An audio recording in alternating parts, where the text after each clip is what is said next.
আল্লাহ তাআলা সূরা ফাতিহার মাঝে শুধুমাত্র একটা দোয়া আমাদেরকে করতে শিখিয়েছেন।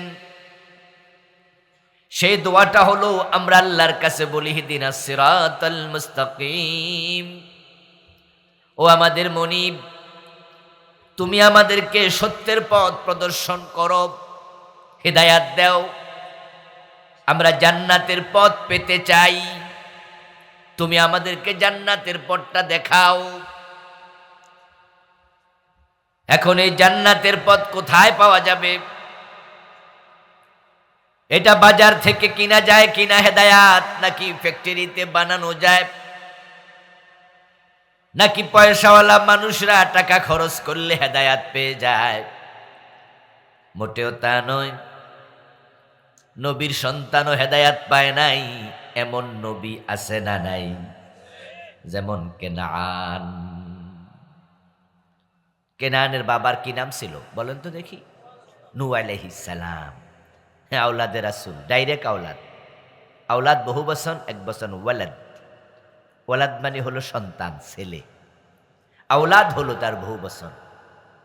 বাংলাদেশে তো আমরা আওলাদে রাসূল শুনলে লাভ দিয়ে উঠি, আরে আওলাদে রাসূল আইছে রে, চল দেখে আসি।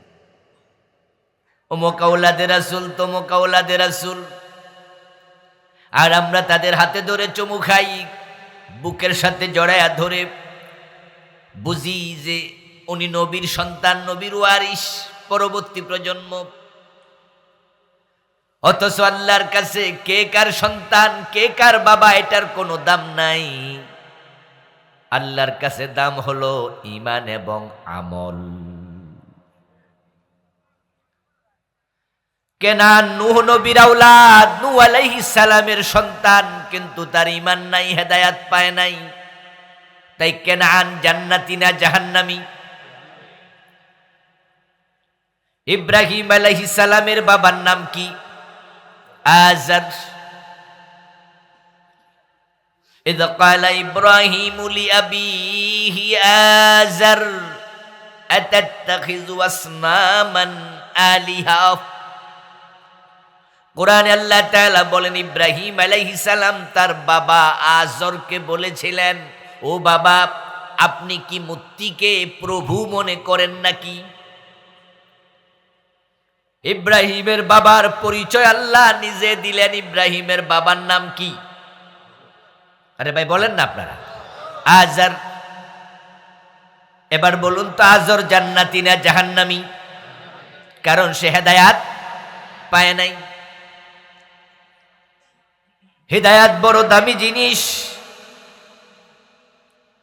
নবীর বাবাও পায় না যদি আল্লাহ না দেয়, নবীর ছেলেও পায় না যদি আল্লাহ না দেয়।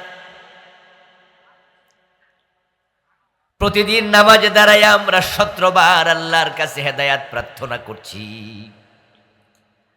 আল্লাহ যদি হেদায়াত দয়া করে দিয়ে দেয়, তাহলে আপনি নবীর আত্মীয় স্বজন হওয়া লাগবে না, হেদায়াত যে পায় সে জান্নাতি হয়ে যায়। যেমন হযরত বেলাল। বেলাল রাদিয়াল্লাহু তাআলা আনহু নবীজির আত্মীয় নয়, স্বজন নয়, কাছের মানুষ নয়, বংশের লোক নয়। বেলালের গায়ের চামড়া চির কালো, রাসূলের সাথে মিল নাই। বাড়ি ছিল হাবশা, আজকের ইথিওপিয়া। বেলাল রাদিয়াল্লাহু তাআলা আনহুর বাবা ছিলেন দাস, উনি নিজেও ছিলেন দাস। ওই কালো বেলাল হেদায়াত পেয়েছে।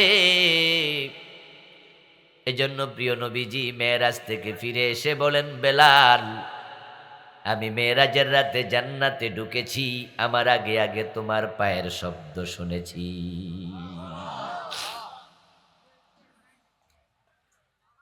হিদায়াত বড় দামি জিনিস প্রিয় ভাইরা। ওই হেদায়াত কোথায় পাবেন? কোরআনের প্রথম সূরা ফাতিহা, যেখানে আপনি বলছেন ইহদিনাস সিরাতাল মুস্তাকিম, আল্লাহ আমারে হেদায়াত দাও।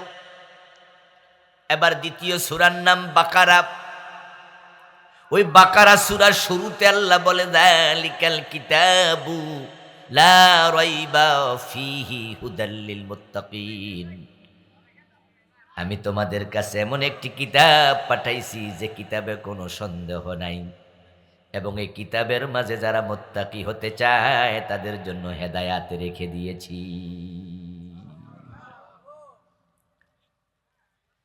তোমরা যদি হেদায়াত পেতে চাও তাহলে এই কোরআনের কাছে যাও। এ কোরআন হুদাল্লিন্নাস, এটা বিশ্ব মানবতার হেদায়াতের জন্য এসেছে। এই হেদায়াতের কিতাব কোরআনের সূরা আল ইমরানের 102 নম্বর আয়াতে আল্লাহ তাআলা আমাদেরকে বলছেন, ইয়া আইয়ুহাল্লাযীনা আমানুত্তাকুল্লাহা হাক্কা তুকাতিহ, ও আমার মুমিন বান্দারা শোনো, যারা তোমরা ঈমান এনেছো ঈমানদারেরা, তোমরা আল্লাহকে ভয় করো যেমন ভয় করা উচিত। সুবহানাল্লাহ। যারা মুমিন তাদেরকে বলতেছো তোমরা মুত্তাকি হও, আল্লাহকে ভয় করো। ওয়ালা তামুতুন্না ইল্লা ওয়া আনতুম মুসলিমুন, তারপরে বলতেছে ও মুমিনেরা তোমরা আল্লাহকে ভয় করো এবং মুসলমান না হয়ে মৃত্যুবরণ করিও না। এই আয়াতের মাঝে মৌলিক দুটি অর্ডার। আজকে আপনাদের সামনে আমি এই দুটা বিষয় কিছু কিছু কথা বলবো। এই কথাগুলো আমার নয়, কথাগুলো হবে সরাসরি আল্লাহর। আল্লাহর কোরআন থেকে বলবো। এই কথার কিছু ব্যাখ্যা আমি করব। ওই ব্যাখ্যাগুলো অধিকাংশ রাসূলের হাদিস থেকে, কারণ এই কোরআনের জীবন্ত ব্যাখ্যা রাসূল নিজে। সুবহানাল্লাহ পড়েন। রাসূল নিজে হলেন জীবন্ত কোরআন। উনার পুরাটা জীবনই ছিল কোরআনের ব্যাখ্যা। কোরআনে যা আছে রাসূলুল্লাহ নিজে সেটা আমাদের করে দেখাইছে, উনার মুখ দিয়া বলে দিয়েছেন। কোরআনের ব্যাখ্যাই রাসূল পুরা জিন্দিগি ভর আমাদেরকে করে শিখাইছে। রাসূলুল্লাহ যা করেছেন, যা বলেছেন, তিনি নিজের চিন্তা থেকে, নিজের প্রবৃত্তি থেকে শরীয়তের ব্যাপারে একটা কথাও বলেন নাই। যা বলছেন সব ওহী, এটা কোরআনের ব্যাখ্যা।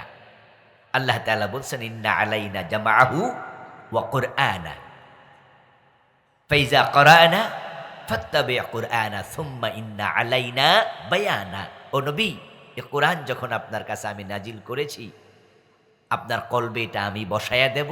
ইন্না আলাইনা জামাআহু, আপনার কলবে এটা আমি বসাবো। সুম্মা ইন্না আলাইনা বায়ানা, তারপরে কোরআনের ব্যাখ্যা আমি আল্লাহ নিজে আপনাকে শিখাইয়া দেব। সুবহানাল্লাহ। আল্লাহ বলছে ওয়াসজুদু, সেজদা করো। আল্লাহ কোরআনে বলেছেন ওয়ারকাউ, রুকু করো। এখন কেমনে রুকু করে, কেমনে সেজদা করে নবী মুহাম্মদ যদি না দেখাতেন, আমরা রুকু সেজদা করতে জানতাম না। নবীজির উপর মেরাজের রাতে 5 ওয়াক্ত নামাজ ফরজ হলো।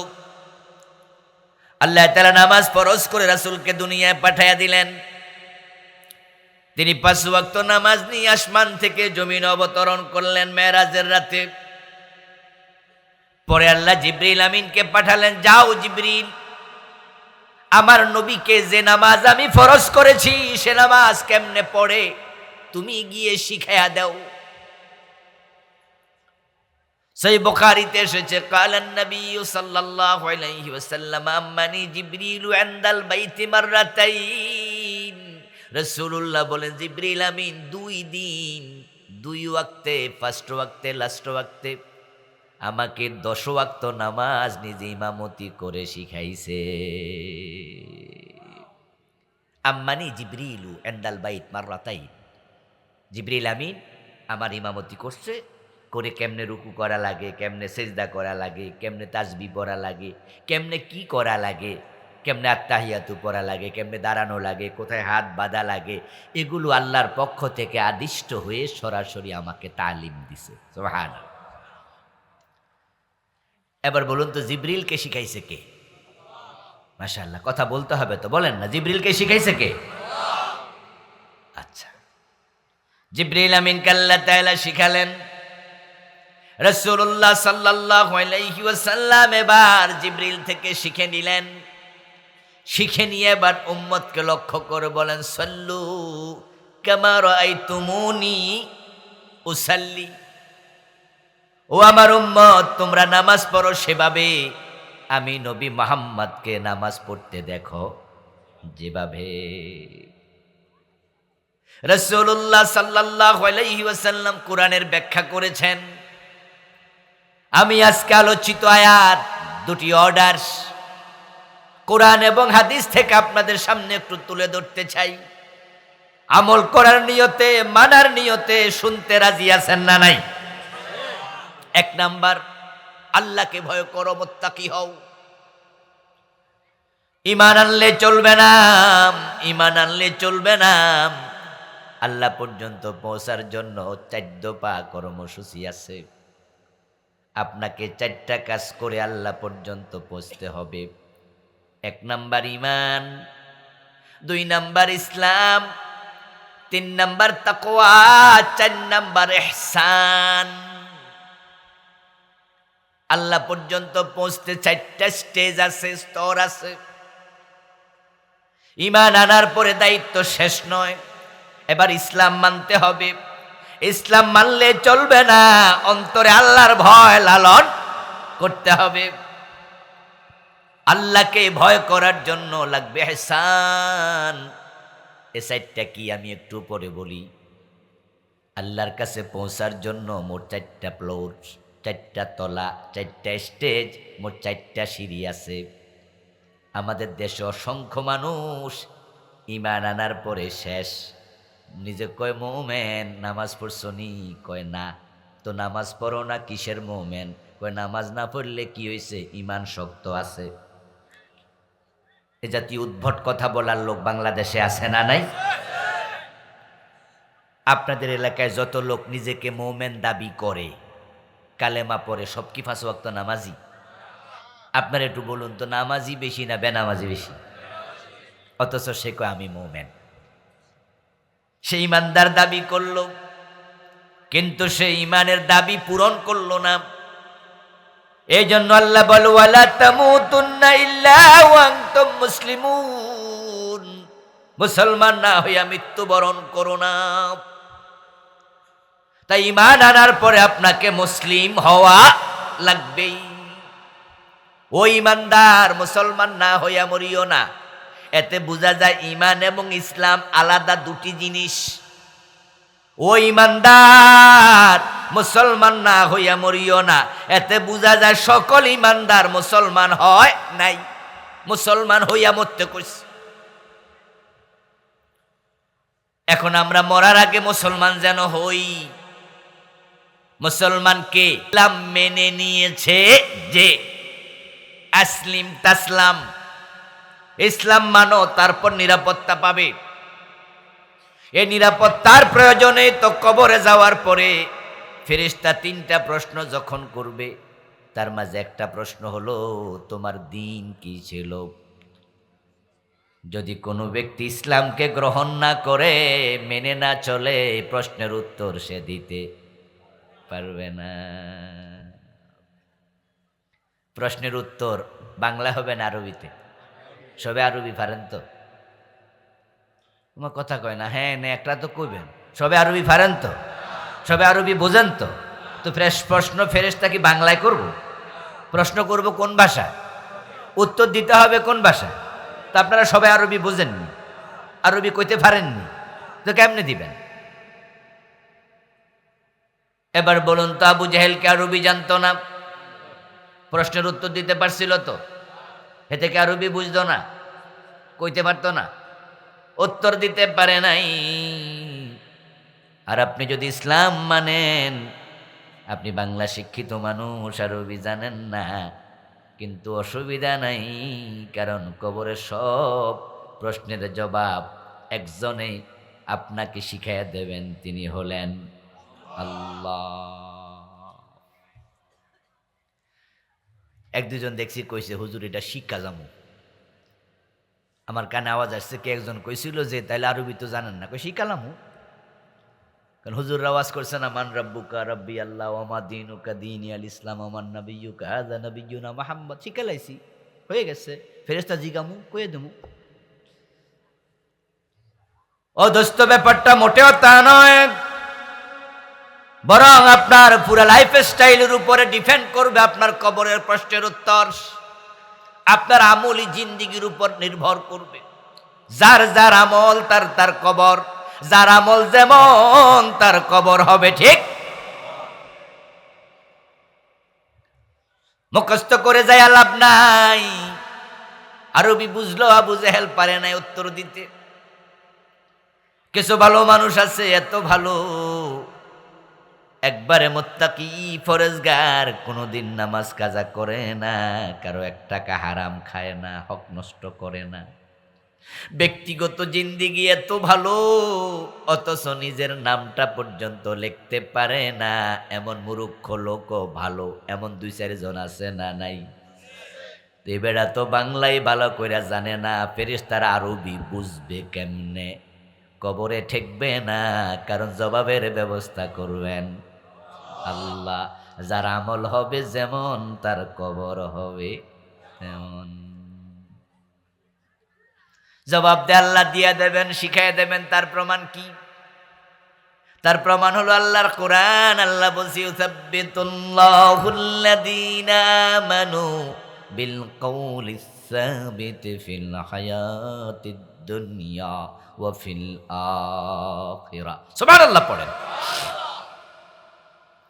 আল্লাহ নিজে বলতেছেন, যারাদেরকে দুনিয়া আমি আল্লাহ ঈমানের উপরে টিকায়া রাখছিলাম, ইউসাব্বিতুল্লাহু, এই ফেইলের ফাইল আল্লাহ নিজে। ইউসাব্বিতুল্লাহুল্লাযীনা আমানু বিল কওলিস সাবিতি ফিল হায়াতিদ দুনিয়া, দুনিয়ার জীবনে আমি আল্লাহ যাদেরকে ঈমানের উপরে টিকায়া রাখছি, ফিল আখিরাহ, আখিরাতে আমি আল্লাহ তাকে ঈমানের উপর টিকায়া রাখবো। সুবহানাল্লাহ।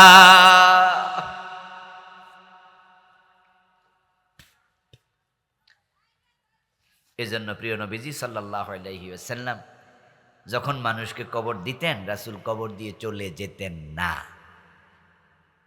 কবর দেওয়ার পরে তিনি কবরের পাশে খাড়াই থাকতেন। এটা আল্লাহর হাবিবের একটি অভ্যাস ছিল। ইযা ফারাগা আন দাফানিল মাইয়িতি ওয়াকাফা আলাইহি। প্রিয় নবীজি সাল্লাল্লাহু আলাইহি ওয়াসাল্লাম কবরের দায়িত্ব মাটি টাটি দিয়া শেষ করে ফারেগ হইয়া ওয়াকাফা আলাইহি, কবরের পাশে দাঁড়াতেন।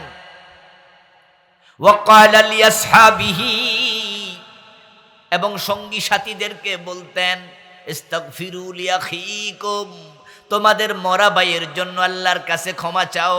ওয়াসালসালু লাহু তাসবিহ, এবং আল্লাহকে বলো, আল্লাহ প্রশ্নের উত্তরের ব্যবস্থা তুমি করে দাও।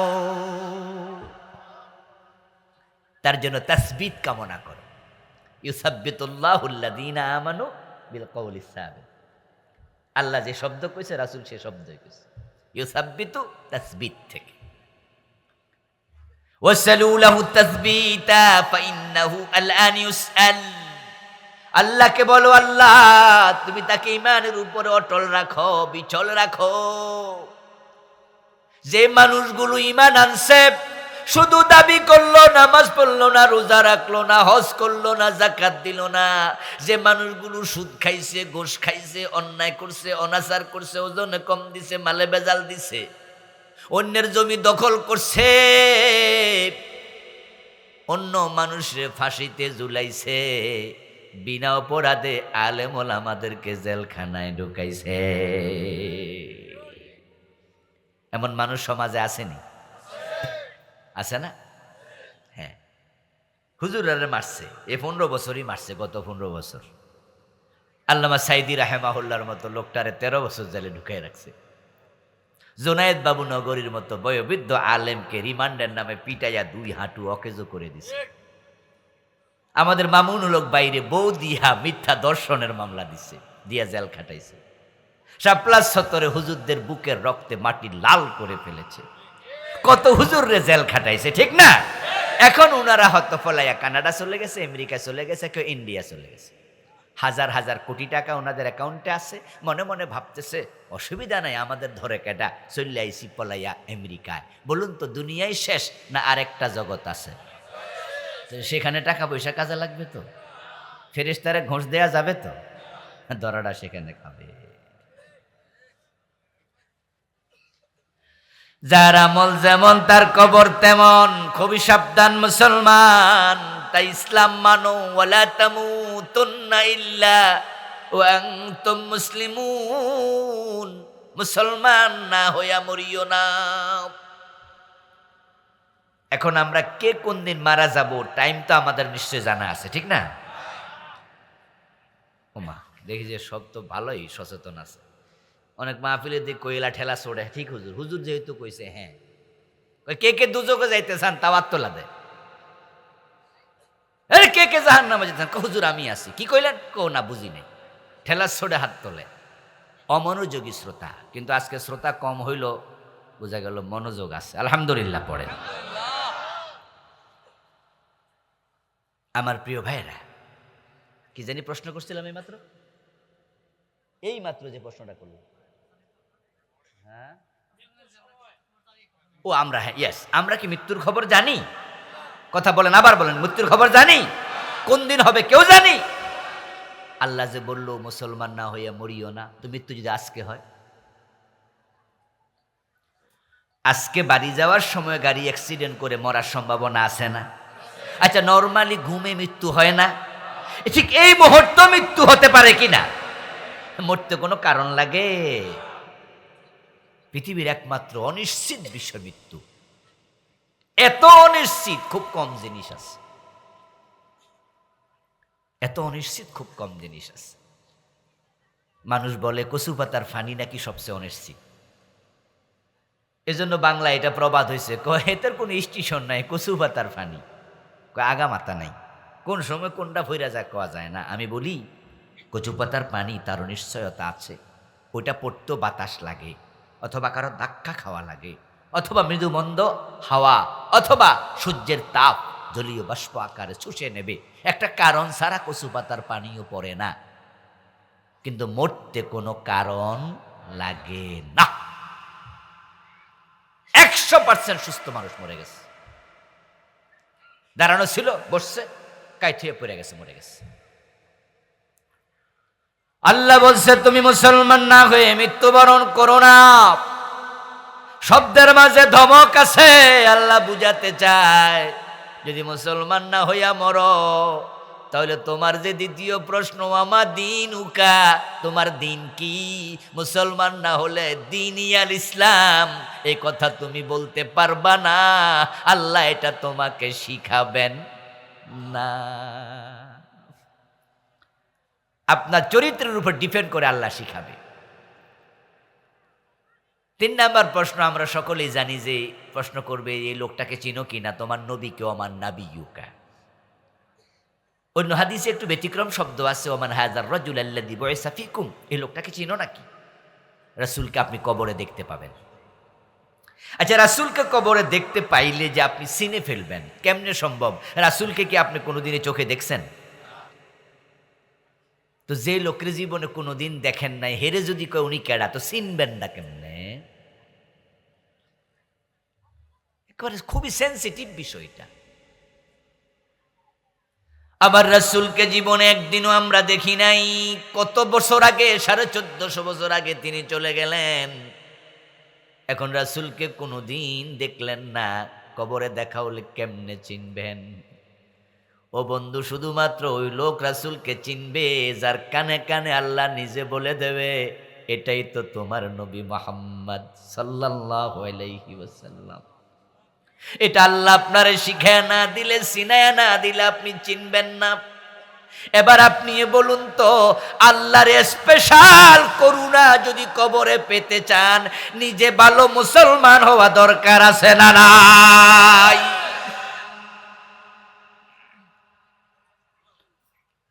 আল্লাহকে ভয় করো, মুসলমান না হইয়া মরো না।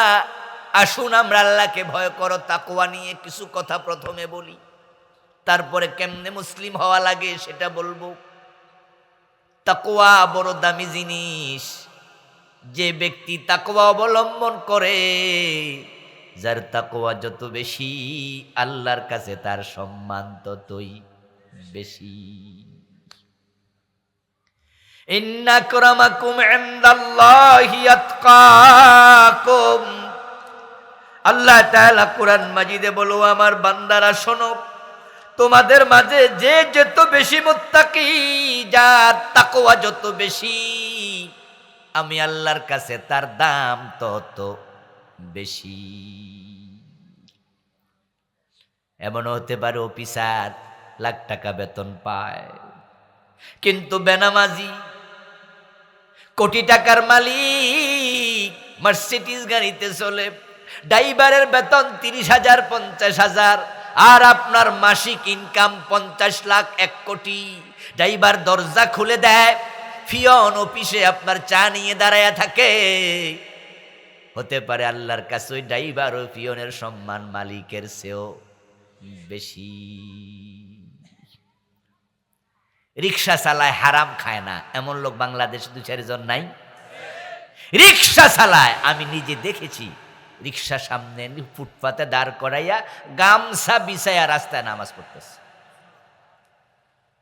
রিক্সা আবার দূরে রাখা যদি মসজিদে ঢোকে, বাংলাদেশে তো রিক্সা চোর আছে, আছে না? এই জন্য আমি ভাবছি যে আল্লাহর বান্দা রিক্সা যেন হারাইয়া না যায়, সেফটির জন্য এটার ফুটপাতে খাড়া করাইয়া, নামাজের টাইম চলে যাচ্ছে তাই রাস্তায় দাঁড়াইয়া গামছা বিছাইয়া নামাজ পড়ে। এসি রুমে নামাজ কাজা করে এমন লোক আছে না নাই? খেতে রাইলে গামছা বিছাইয়া নামাজ পড়ে এমন শ্রমিক আছে না নাই? বাড়ির মালিকের সে হতে পারে সে কর্মচারী, কামলার দাম আল্লাহর কাছে বেশি। যে ব্যক্তি আল্লাহ তাআলাকে ভয় করে, তার সম্মান আল্লাহ নিজে বাড়াইয়া দেয়। এবং যে মুত্তাকি হয়ে যায়, ওই মুত্তাকির জন্য আল্লাহ তাআলা সত্য মিথ্যা চিনার জন্য ফুরকান দান করে। যে আল্লাহকে ভয় করে, ওই ব্যক্তি পথহারা হয় না। যারা আল্লাহকে ভয় করে চলে, যার কলবে আল্লাহর ভয় আছে। আমাদের একটা সমস্যা, গুনাহ আমরা এই জন্য করতে পারি যে আমরা আল্লাহকে ভুলে গেছি, আল্লাহর ভয় নাই। চোর যখন চুরি করে, তখন দেখবেন যে চুরি করার আগে ডানে বামে চায়। গাছের একটা ফল চুরি করবে, তাও তো চায় কেউ দেখলো নি কোনো। চুরি করার সময় ডানে তাকায়, বামে তাকায়, সামনে তাকায়, পিছনে তাকায়, কিন্তু একদিকে তাকাতে ভুলে যায়, সেটা হচ্ছে উপর। ডানে বামে তাকায়া, সামনে পিছে তাকায়া নিশ্চিত হয়ে গেল কেউ দেখে নাই, চুরি করে ফেললো, কিন্তু ভুলে গেছে আসমান থেকে একজন দেখতেছে, ঠিক না? যার চোখ কখনো ফাঁকি দেয়া যায় না। তাকওয়া। বোয়ালি কলন্দর নামে একজন পীর ছিল। শুনেছি উনার ব্যাপারে, যদিও আমরা এ সমস্ত বিষয় আলোকপাত কম করি। এজন্যই কম করি কারণ শোনা কথার মাঝে মাঝে মাঝে একটু সন্দেহ থাকে এটা আসলে সঠিক কিনা। কিন্তু আমাদের আগে যারা আল্লাহওয়ালা ছিলেন, তাদের জীবনে কিছু ভালো কাজ আছে না? ইমাম আবু হানিফা, শাফি, মালিক, আহমদ ইবনে হাম্বল, ইমাম বুখারী। আমরা যখন ক্লাসে হাদিস পড়াই, ওস্তাদরা যখন আমাদেরকে পড়িয়েছে, ইমাম বুখারীর জীবনী নিয়া 2 দিন 3 দিন 5 দিন 7 দিন 10 দিন আলোচনা করছে। যিনি এমন ছিলেন, এমন ছিলেন, এমন ছিলেন। এই আলোচনাটা এই জন্যই করছে, তার কিতাব পড়ার সময় যেন আমরা বুঝি যে একজন আল্লাহওয়ালা মুখলেস মানুষ এই কিতাবটা লিখেছে। তার কিতাবের প্রতি আমাদের ভালোবাসা বাড়বে এবং রাইটারের জন্য আমরা মন ভরে দোয়া করব। যারা লিখে গেছে তাদের জন্য যদি দোয়াটাও কমপক্ষে না করি, এটা কি বেহুরমতি হয় না, নাশকরি হয় না? অতীতের আলেমদেরকে নিয়ে বলা এগুলো নাজায়েজ না, ভালো। আমরা কমই বলি, কারণ যা শুনলাম সঠিক কিনা আল্লাহু আলাম, তো এড়ায়া যাই। বোয়ালে কালান্দার রাহেমাহুল্লার কাছে মুরিদ হওয়ার জন্য তার দুইজন শাগরেদ আসছে, লোক আসছে।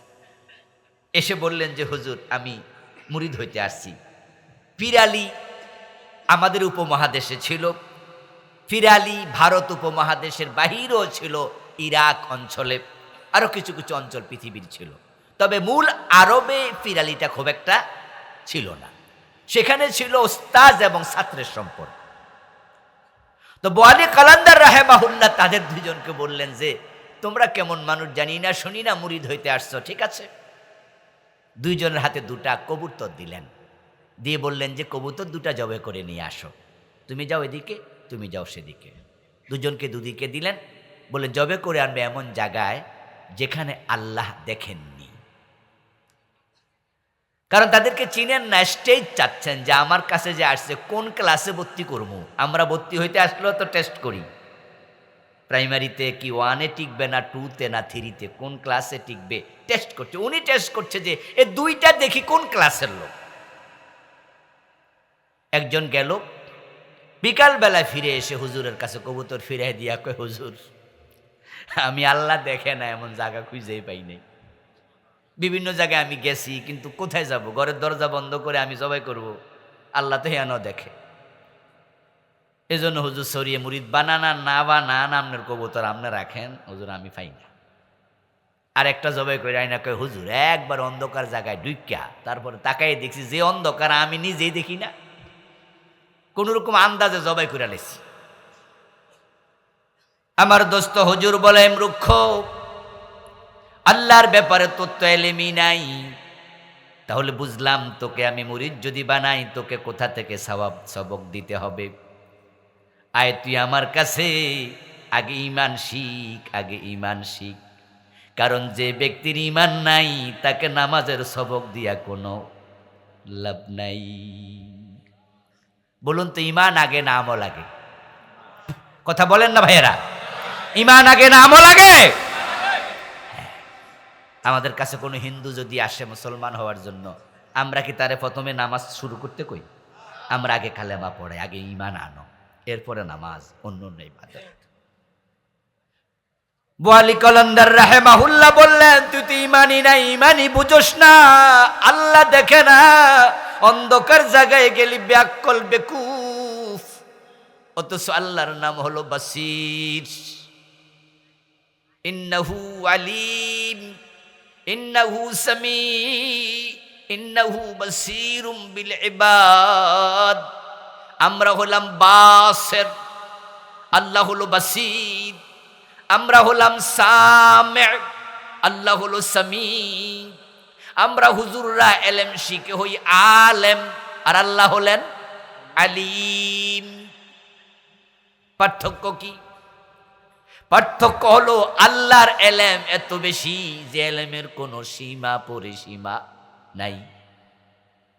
আল্লাহর দেখার ক্ষমতা এত বেশি, পৃথিবীর সূক্ষ্ম থেকে সূক্ষাতি কোনো কিছু তার চোখের বাহিরে নাই। আল্লাহ শোনার ক্ষমতা এত বেশি, আল্লাহ শুনতে কোনো মাধ্যম লাগে না। এবং সপ্ত জমিনের তলদেশে কোনো ধূলিকণা যদি স্থান পরিবর্তন করে, তার যে ক্ষীণ শব্দ হয়, যে শব্দ দুনিয়ার কেউ শোনে নাই, আমার আল্লাহ সেটাও শোনেন। এই জন্য তিনি সামি, তিনি আলিম, তিনি বাসীর। আর যে বেটা বলল, হুজুর আমি আপনার কবুতর ফিরাইয়া দিলাম, তখন হুজুর বলতেছেন, তাহলে তোমার ঈমানটা ঠিক আছে, আসো পরের সবক তোমাকে দেই। আমার প্রিয় ভাইয়েরা, আমরা সকলে মুত্তাকি হব, কার অন্তরে কতটুকু তাকওয়া আল্লাহ তাআলা সেটা দেখবেন। এবং এই তাকওয়াই হলো আখিরাতে জান্নাত পাওয়ার সর্বোত্তম মাধ্যম। আল্লাহ পাক রব্বুল আলামিন কোরআন মাজিদে বলছেন, তিলকাল জান্নাতুল্লাতী নুরিসু মিন ইবাদিনা মান কানা তাকিয়া। আমার বান্দাদের মাঝে যারা মুত্তাকি, তাদের জন্য জান্নাত বানাইয়া রাখছি।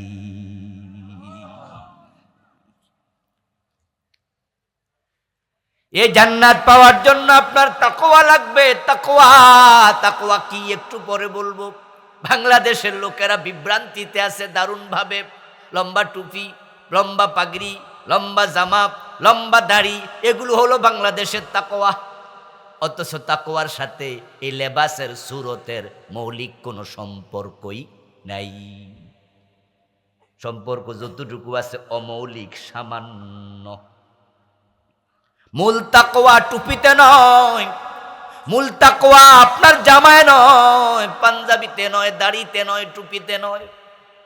হ্যাঁ, টুপি সুন্নাহ, দাড়ি সুন্নাহ, পাঞ্জাবি গায়ে দেবেন, কিন্তু বাংলাদেশের লোকেরা পোশাককে, সুরতকে তাকওয়া বানায় আসছে। অথচ নবী মুহাম্মদ সাল্লাল্লাহু আলাইহি ওয়াসাল্লাম নিজের বুকের দিকে ইশারা করে 3 বার বলছেন, আত-তাকওয়া হাহুনা, আত-তাকওয়া হাহুনা, আত-তাকওয়া হাহুনা। তাকওয়া থাকে মানুষের কলবে। আমাদের মত তাকওয়া হলো পাঞ্জাবি। বাংলাদেশে যদি শার্ট গায়ে দিয়া কেউ ইমামতি করে, পাবলিকে ওই ইমামরে কলারে ধরে বের করে দেব মসজিদ থেকে। জুমার দিন যদি কোনো হুজুর শার্ট গায়ে দিছে ইমাম, ওরে বাবার ইন্না লিল্লাহ, এই হুজুরের চাকরি একদিনই শেষ। আর যদি সূরা ফাতিহার মাঝে গলত হয় আর টুপি টাপি লম্বা কোত্তা থাকে, তাহলে পাবলিক কবরের সামনে দেয়।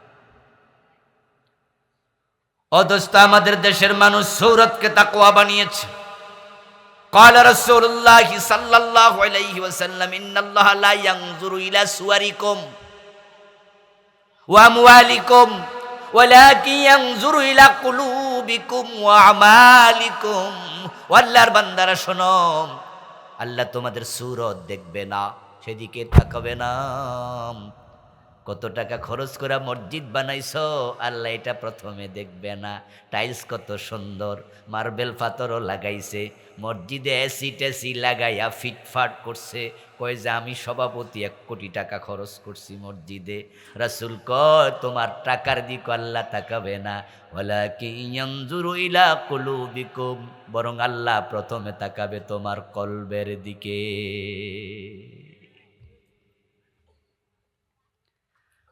মাহফিল আইসা জিন্দাবাদ নেয়ার জন্য 1 লক্ষ টাকা দান করে লাইছে, এমন দানবীর আছে না?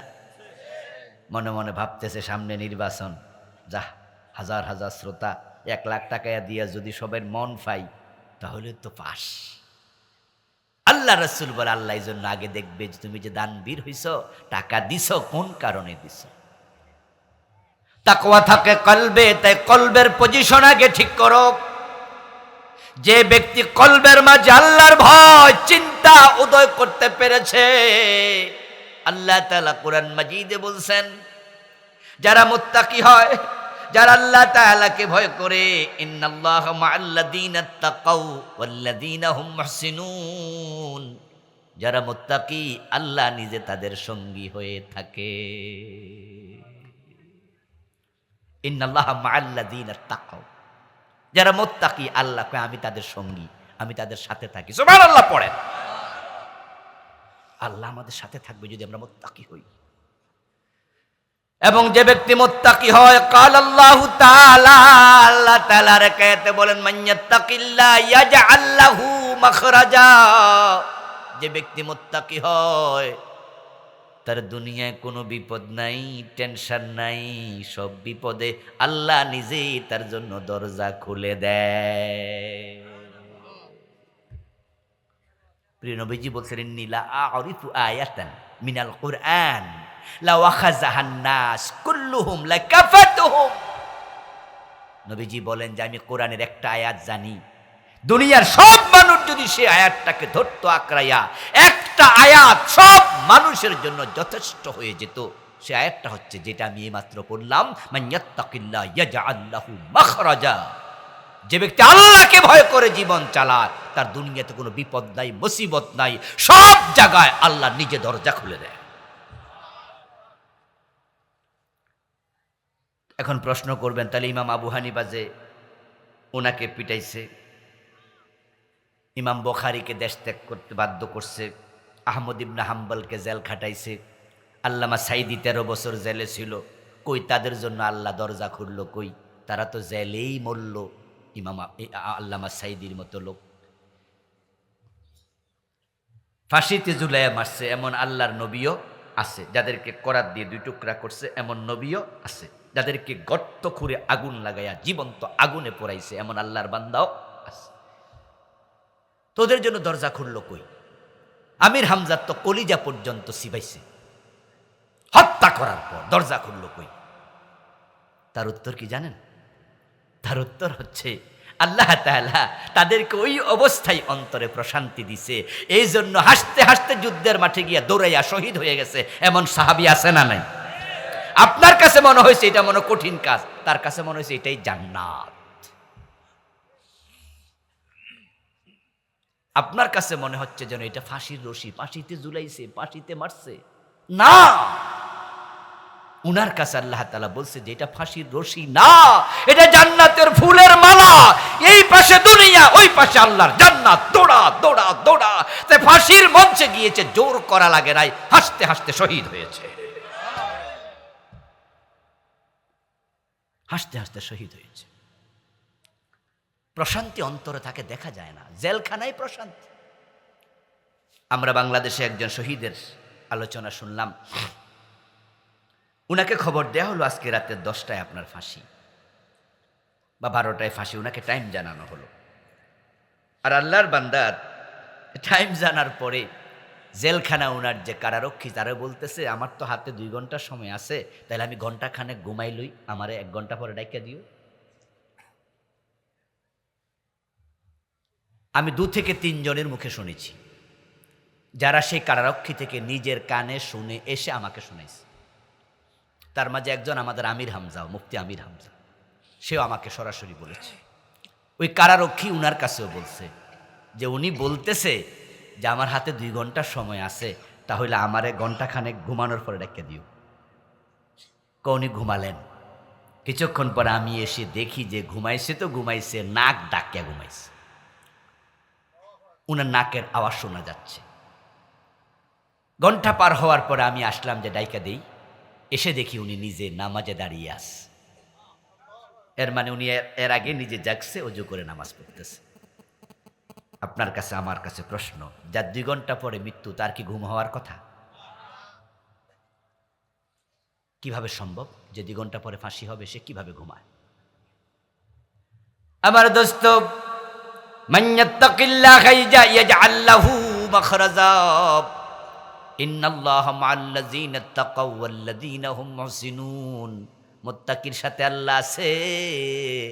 যখন তার ফাঁসির অর্ডার হলো, আজকে ফাঁসি হয়ে যাবে, তিনি তখন ভালো করে বোঝেন এই ফাঁসির মাধ্যমে আমি আমার রবের সাথে মিলিত হব।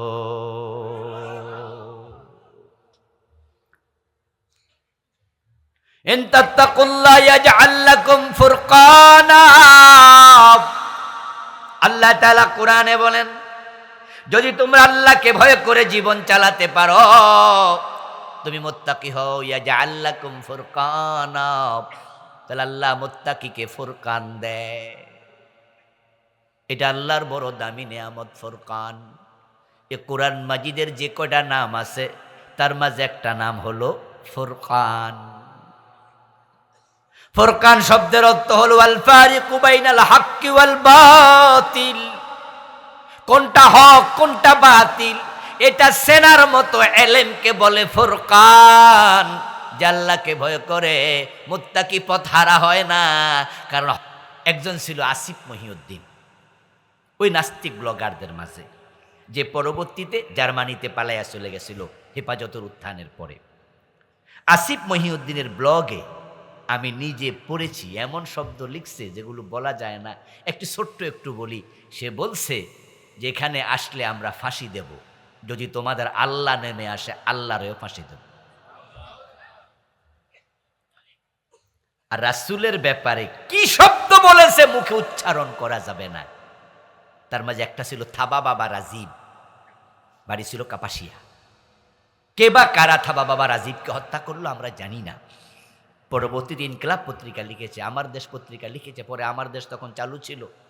এ থাবা বাবা রাজীব তার ব্লগে ইসলামকে, কোরআনকে, আল্লাহকে এমন ভাষায় গাইলাইছে, শব্দগুলো বলতে গেলে লজ্জা লাগবে। এত নিকৃষ্ট শব্দ স্বামী তার স্ত্রীর সামনে উচ্চারণ করতে পারবে না। আর ওই মৌলবী ফরিদউদ্দিন মাসউদ তাদের সাথে হাত মিলাইছে। এতে প্রমাণিত হয় আলেম বড়, হয়তো আল্লাহ তার উপর সন্তুষ্ট না, তাকওয়া নাই, পথহারা হয়ে গেছে।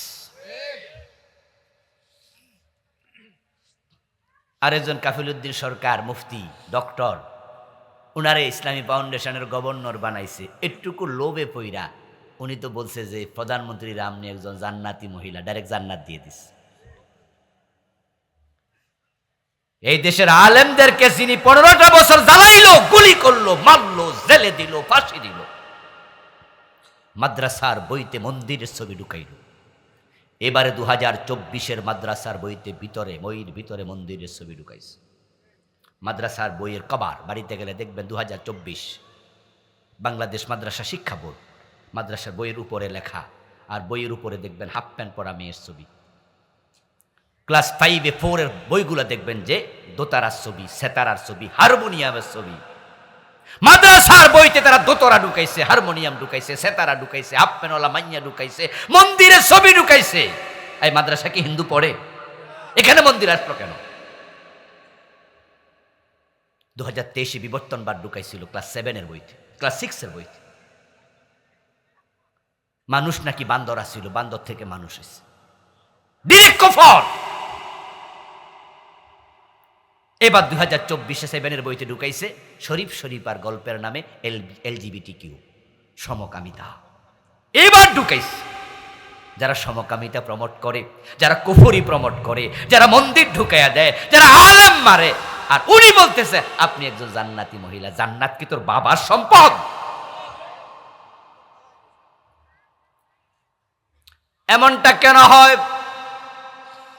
ওদের সাথে ব্যক্তিগত কোনো শত্রুতা আমার নাই, ব্যক্তিগত কোনো ক্ষোভও নাই, কিন্তু কষ্টে কিছু কথা আমরা বলি তাদের চারিত্রিক গুণ দেখে, বৈশিষ্ট্য দেখে।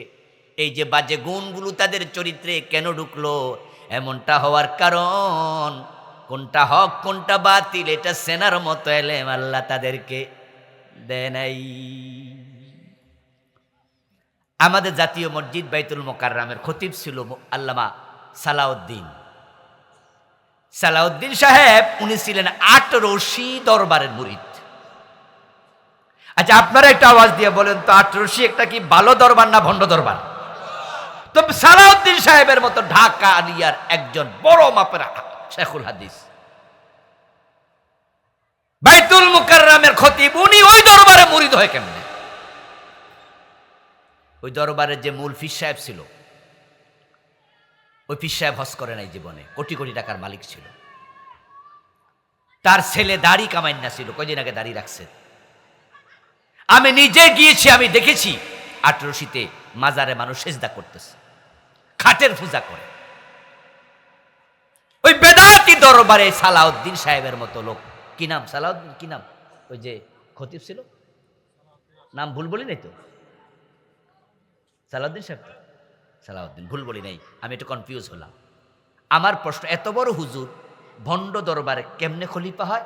উত্তর বড় সোজা, কোনটা হক কোনটা বাতিল সেনার মতো শক্তি আল্লাহ কেড়ে নিয়ে গেছে, দেয় নাই।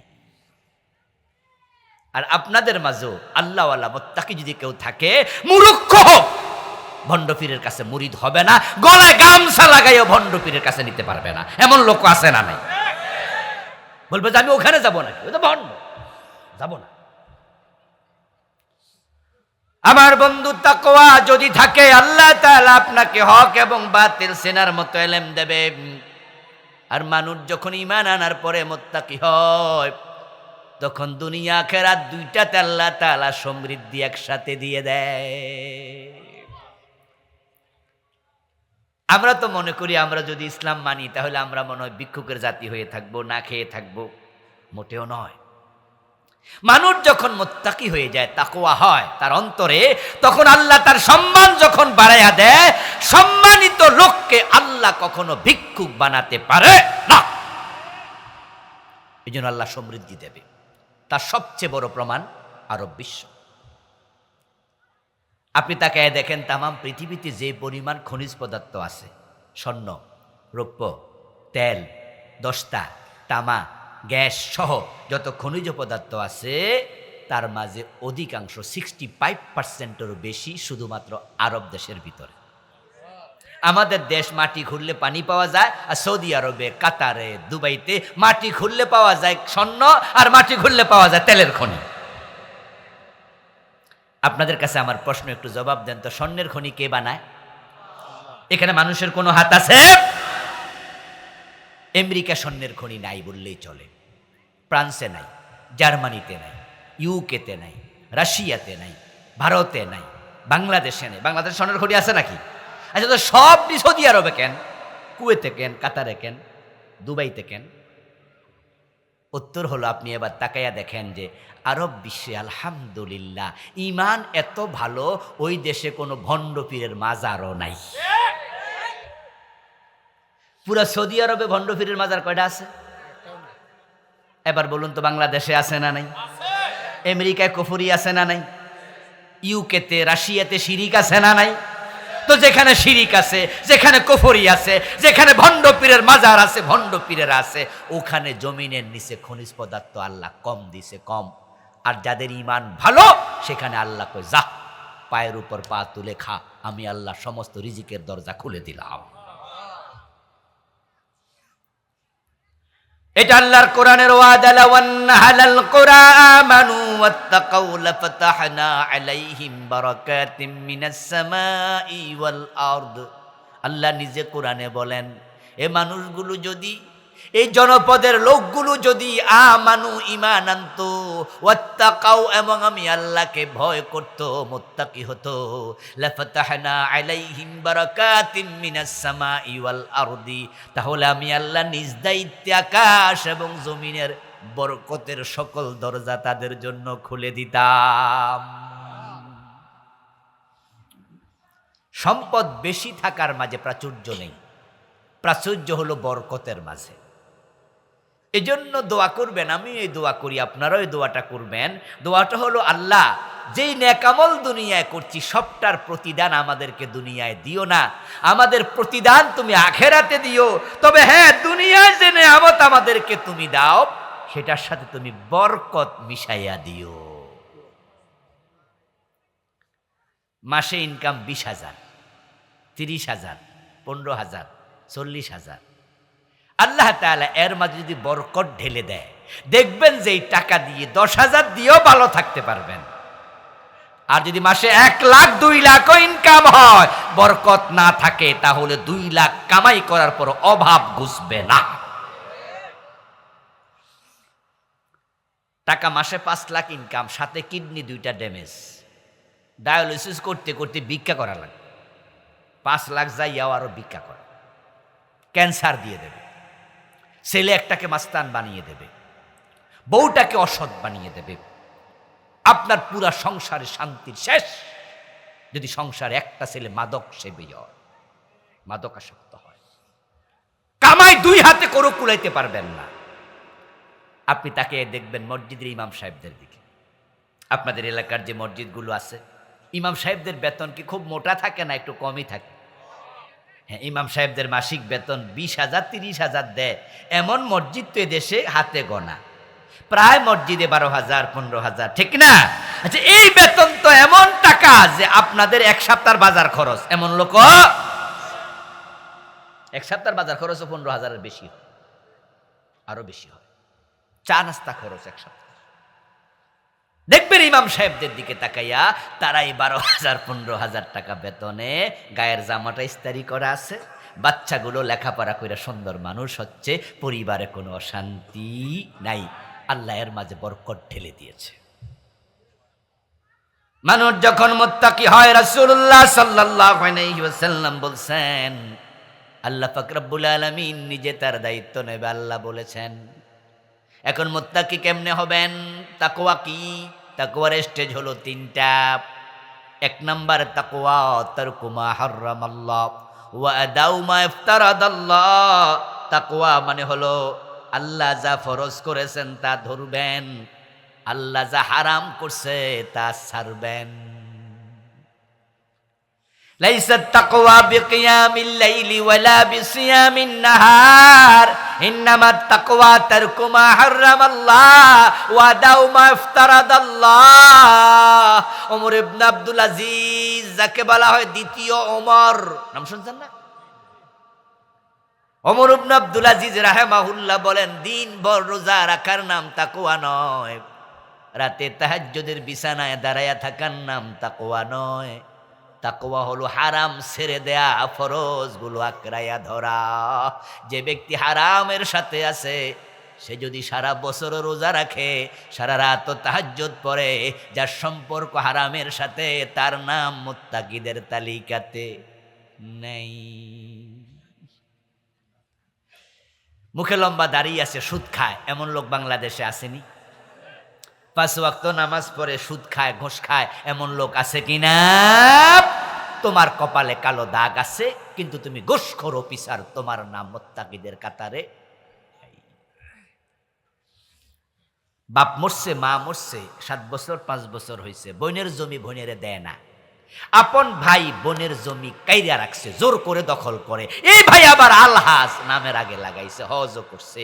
তুমি হাজি, তুমি নামাজি, কিন্তু বোনের জমি জোর করে ভোগ করছো, তোমার নাম মুত্তাকির কাতারে নাই। قال رسول الله صلى الله عليه وسلم لا يبلغ العبد أن يكون من المتقين حتى يدع ما لا باس به حذرا لما به باس। রাসূলুল্লাহর হাদিস, তাকওয়ার সর্বোচ্চ স্তর, যেটা তাকওয়ার চূড়ান্ত লেভেলের মুত্তাকি যারা, তারা গুনাহ হতে পারে এমন কাজও করে না। মাঝখানে একটা লেভেল আছে, হেফজুন নাফসু মিম্মা ইউসাম। যত রকমের গুনাহ, বড় হোক আর ছোট হোক, সব গুনাহ থেকে বেঁচে থাকার নাম আসল তাকওয়া। দাড়ি মুখে মাথায় টুপি, নামাজও পড়ছে আসর, এরপরে চা দোকানে বইয়া জি বাংলা নাটক দেখে, এমন মুরব্বী বাংলাদেশে এখন আসেনি? দাড়ি ফাঁকা মুরব্বী জি বাংলা চলতেছে। আবার দোয়ানদারের কয় যে, কালকে রাতেরটা তো দেখছিলাম না, ব্যস্ত ছিলাম, তাহলে সকালবেলা কাজা করবো, এটা একটু দিও। মাথায় টুপি দিয়া, মুখে দাড়ি দিয়া, তুমি বিচার করতে গেছো, এলাকার বিচারক, মসজিদের সভাপতি, মসজিদের সেক্রেটারি, বিচারে যাইয়া ঘুষ খাইয়া বিচার উল্টাইয়া দেয়, এমন বিচারক 2-4 জন আছে না নাই? কারণ বিচারে যে যাবে, রাতের বেলায় তো বেটা আইছিল, বিচারে কয় পক্ষ থাকে মোট, একটা বাদী আর একটা কি, এক পক্ষ গেছে, যে বলছে চাচা, ওই যে জমি লইয়া আমার স্বাস্থ্য ভাইয়ের সাথে আমার একটু বাড়াবাড়ি আছে, আপনি তো জানেনি, তো কালকে একটু বিচারে বমু, আপনি একটু যাইয়েন, আর ধরেন এই খামের মাঝে আপনার রিক্সা ভাড়া আছে, এটা দিয়া গেলাম। ওই বিচারক এলাকার নেতা, মসজিদের সভাপতি, সেক্রেটারি, কোষাধ্যক্ষ, দাড়িওয়ালা, টুপিওয়ালা, হাজি সাহেব, একটু নেতা তো এলাকার, জন্য বিচারে সবাই ডাকে। উনি খাম খুইলা দেখে যে 10,000 টাকা রিক্সা ভাড়া। এটা কি রিক্সা ভাড়া না ঘোষ? কথা বলেন না কেন ভাইয়েরা? রিক্সা ভাড়া 10,000 লাগে, 1,000 লাগে? ও বেটা বুঝছে যে এটা ঘোষের টাকা, উনি খুব খুশি, খুব খুশি। যাক, আমি তো ছাইয়া নেই নাই, ছাইয়া নিলে না যায় যেত, এই জন্য মাসলা ঘুরাইতেছে, আমি তো ছাইয়া নিই নি, হে না আমারে দিছে, তা রিক্সা ভাড়া হিসাবে দিছে, তো রিক্সা ভাড়া যায় লাগুক লাগুক, বাকিটা আমি চা নাস্তা খামুন। এখন বিচারে যাওয়ার পরে ওই 10,000 টাকা তার ধাক্কাইতেছে, যে এর পক্ষে 2-4টা কথা না কইলে, নুন খাইয়া গুণ না গাইলে নিমক হারামি হয় না, কেমনে হয়? তখন 10,000-এর ধাক্কায় বিচার উল্টে যায়। তুমি যত বড় হাজি, যত বড় মসজিদের সভাপতি হতে পারো, তোমার নাম মুত্তাকিদের কাতারে নাই। তাকওয়ার 3টি স্তর। 1 নাম্বার, হারাম করা যাবে না, কোনো ফরজ ছাড়া যাবে না। যেই লোকের মেয়েটা বোরকা ছাড়া কলেজে যায়, নিজের বউটা বেপর্দা বাজারে যায়, শ্বশুর বাড়িতে পাঠায়া দেয়, নিজের বাড়িতে যুবতী মেয়েকে কলেজে পড়ুয়া ছেলের কাছে প্রাইভেট পড়ায়, মেয়ে আর ছেলে একই টেবিলে বসে পড়ে, মাইয়া ও পাশে, ছেলে এ পাশে, টেবিলের নিচ দিয়া ঠেঙ্গে ঠেঙ্গে ধাক্কা লাগেনি? ও দোস্ত আমার, যেখানে একজন পুরুষ আর একজন নারী থাকে একা একা, সেখানে 3য় জনের নাম হলো শয়তান। তোমার কলেজে পড়ুয়া, হাই স্কুলে পড়ুয়া যুবতী মেয়ে ছেলের কাছে প্রাইভেট পড়তে দিছ, 2 জনের মাঝখানে শয়তান আছে না নাই? ওই ছেলে যতবার তাকাবে ততবার কবিরা গুনাহ হবে। তোমার মেয়েটা কলেজে যায়, হাই স্কুলে যায়, বোরকা সিলাইয়া দাও না, যত মানুষ তাকাবে খারাপ নজরে সবার কবিরা গুনাহ একটা করে হবে, আর তোমার মেয়ের একা হাজার হাজার কবিরা গুনাহ হবে। ও বাবা, তুমি মুত্তাকি না, তুমি দায়ুস, তুমি দায়ুস। হযরত আলী রাদিয়াল্লাহু তাআলা আনহু তাকওয়া প্রসঙ্গে উনি 4টা শব্দ বলেছে। কথা সংক্ষেপে শেষ করব, 11:30 বেজে গেল বুঝি। আলী বলছে তাকওয়া কি শোনো, হুয়াল খাউফ মিনাল জালিল ওয়াল কানাতু বিল কালিল ওয়াল আমালু বিত তানজিল ওয়াল ইস্তিদাদ লিয়াউমির রাহিল। আলীর নাম জানেন তো? খুব বড় আলেম ছিল, অনেক বড় আলেম সাহাবী তিনি। হযরত আলী রাদিয়াল্লাহু তাআলা আনহু বলছে 4টা জিনিসের সমন্বয় তাকওয়া। 1 নাম্বার হুয়াল খাউফু মিনাল জালিল, যে কোনো কাজ করার সময় ভয় পাবো কাকে। মাথায় টুপি থাকার না থাক এটা ইম্পর্টেন্ট নয়, অন্তরে আল্লাহর ভয় আছে কিনা সেটা ইম্পর্টেন্ট। তুমি মাথায় টুপি দিয়া মানুষের পকেট দিয়ে আঙ্গুল ঢুকাইয়া দিয়া পকেট মাইর হইলা, এই টুপি মাথায় কেন দিছ? মানুষ যেন তোমারে বিশ্বাস করে। এই টুপির দাম আল্লাহর কাছে একা নাও নাই। হ্যাঁ, সুরত ধরছে মানুষের বিশ্বাসের লাইগা, আল্লাহর লাইগা না। একসময় আমার ড্রাইভার ছিল, এখন সৌদি আরবে আছে একটা ছেলে, আপনাদের সাভারে আমি অনেকদিন ছিলাম তো, 14 বছর জুমা পড়াইছি। ও এখানে থাকতো। ও একদিন বলল যে হুজুর, আমার যিনি ওস্তাদ আমারে ড্রাইভিং শিখাইছে, উনার এত বড় দাড়ি, মাথায় টুপি, পাঞ্জাবি গায়ে দেয়, সবসময় একবারে টুপি পাঞ্জাবি দাড়ি, কিন্তু জুমার নামাজও পড়ে না, ওয়াক্তিয়াত নাই।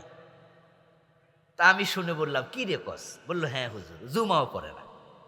তা আমি একদিন, ও বলতেছে, আমি একদিন জিজ্ঞেস করলাম ওস্তাদ, আপনার এত সুন্দর সুরত, কি দাড়ি, কি টুপি, কি পাঞ্জাবি, আপনি এক ওয়াক্ত নামাজও পড়েন না, তাহলে দাড়ি রাখছেন কেন, টুপি মাথার দেন কেন?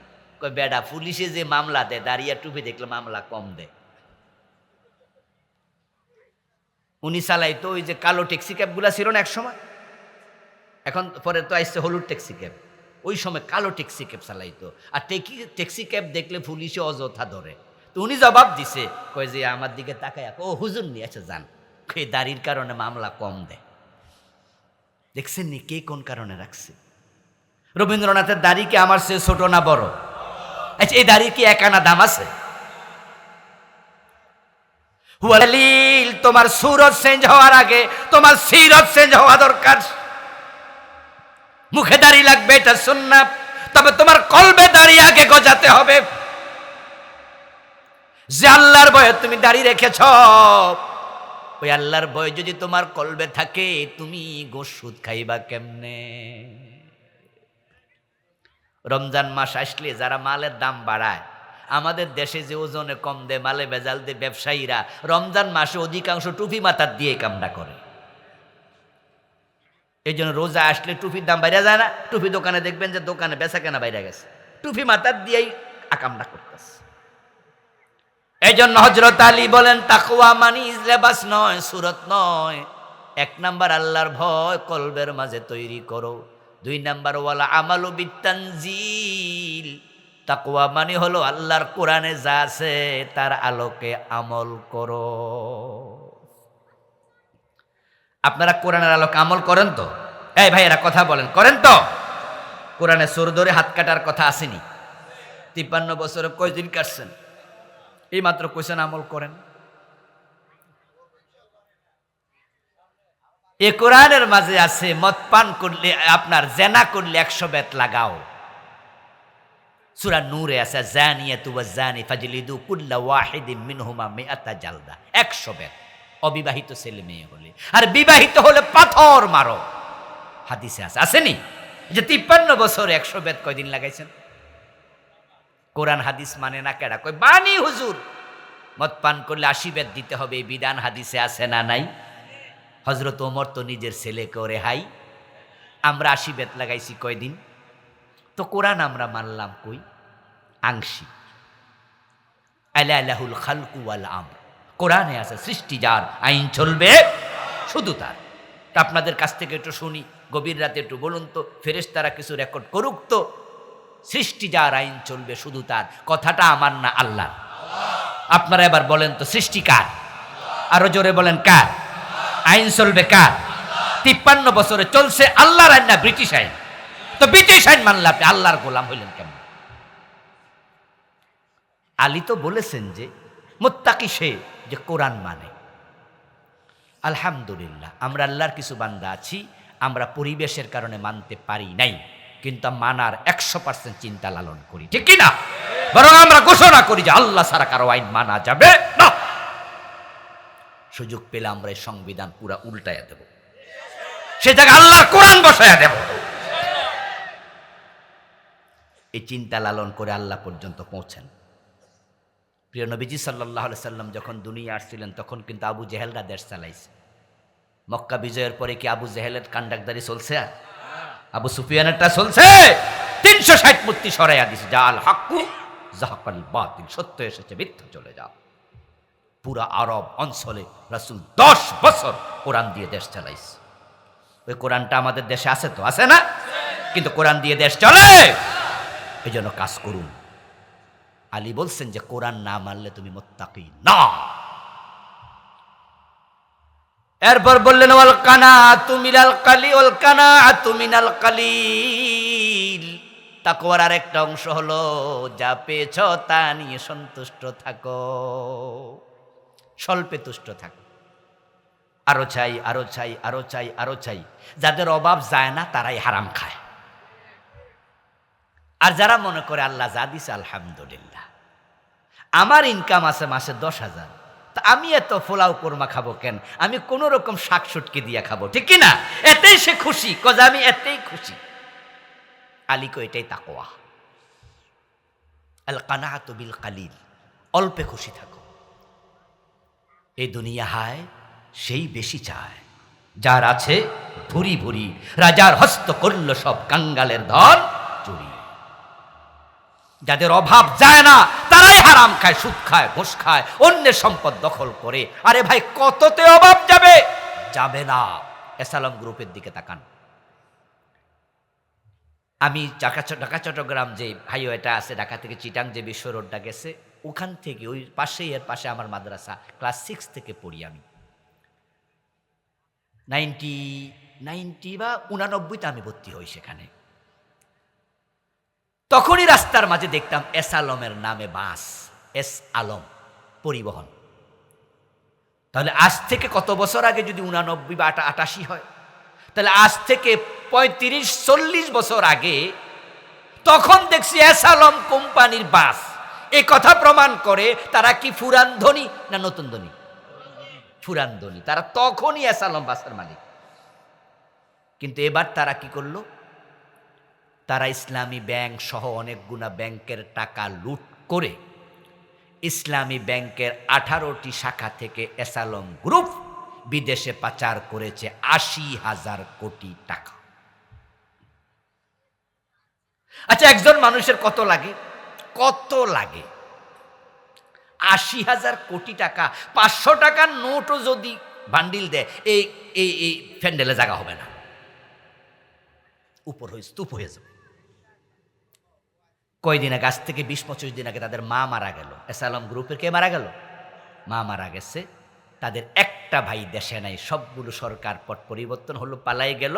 মায়ের জানাজাও পড়তে পারে নাই, মায়ের কবরে মাটিও দিতে পারে নাই। আমি মনে করি এসে ভিক্ষা করে খাওয়া ভালো ছিল। কমপক্ষে মায়ের জানাজার নামাজটা পড়তে পারে, মার একটু মাটি দিতে পারে। কত লাগে? কত? আমাদের নেত্রী বলছে উনার বাড়ির ফিয়ন কত কোটি টাকার মালিক? 400 কোটি।